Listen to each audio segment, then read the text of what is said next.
दोस्तों B are Chopra के महाभारत तो आपने कई बार देखे होंगे, लेकिन बहुत कम ही लोगों को पता होगा कि एक सीन के शूट करते समय द्रौपदी बनी रूपाली गांगुली फूट फूट कर रोने लगी थी। आखिर ऐसा क्या हुआ कि वो फूट फूट कर रोने लगी थी? आज की वीडियो में हम आपको यही बताने वाले हैं। सबसे पहले तो आपको ये बताते चले कि बी आर चोपड़ा जब 1988 में महाभारत की शुरुआत किए थे, तो उस समय द्रौपदी के रोल के लिए सबसे पहली पसंद जो अभिनेत्री थी वो थी जूही चावला। लेकिन जूही चावला आमिर खान के साथ क़यामत से क़यामत तक मूवी कर रही थी, जिसके कारण उन्होंने इस रोल को करने से मना कर दी थी।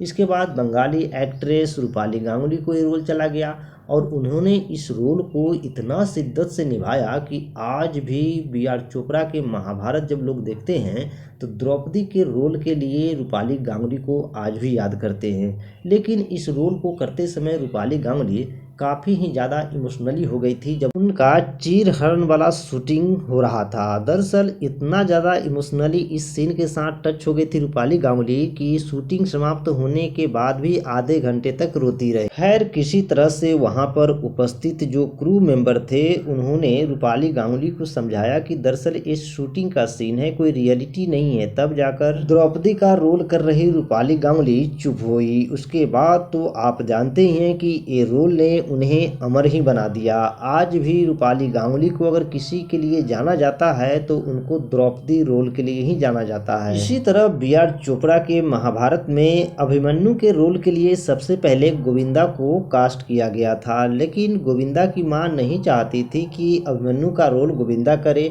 आप तो जानते ही हैं कि गोविंदा अपने मां के मर्जी के खिलाफ कोई काम नहीं करते थे, इसीलिए उन्होंने महाभारत में अभिमन्यु का रोल करने से गोविंदा ने मना कर दिए थे। इसी तरह दोस्तों बी आर चोपड़ा के महाभारत में अगर सबसे अधिक बार कोई शूटिंग में घायल हुआ तो वो थे पंकज धीर। आप तो जानते हैं कि पंकज धीर बी आर चोपड़ा के महाभारत में कर्ण के रोल प्ले किए थे और ये एक दो बार नहीं कई कई बार घायल हो गए थे। एक बार तो प्रवीण कुमार जो भीम का रोल प्ले कर रहे थे उनके साथ इनको गदा युद्ध करना था। जब इसकी शूटिंग शुरू हुई तो आप तो जानते हैं कि प्रवीण कुमार बहुत ही लंबे चौड़े कद के इंसान थे।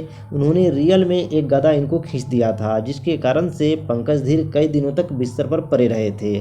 खैर, जब ये ठीक होकर आए तो इनको दूसरी लड़ाई जो है फिरोज खान जो अर्जुन का रोल प्ले कर रहे थे उनके साथ था। उन्होंने एक तीर ऐसा छोड़ा कि इनकी बाईं आंख फुटते फुटते रह गई और फिर से घायल हो गए। लेकिन पंकज धीर ने कभी अपना हौसला नहीं हारा। उन्होंने कड़ी मेहनत जारी रखी। जैसे ही स्वस्थ हुए फिर से महाभारत के सेट पर आ गए और अपने जुनून के दम पर महाभारत में कर्ण का रोल इस कदर प्ले किए कि आज भी अमर हैं। तो दोस्तों, महाभारत उस समय जो बन रही थी उसमें ईमानदारी और मेहनत इतना अधिक था कि आप आज भी महाभारत देखने को बैठेंगे तो उन कलाकारों में ये मेहनत साफ तौर पर पता आपको चल जाएगी।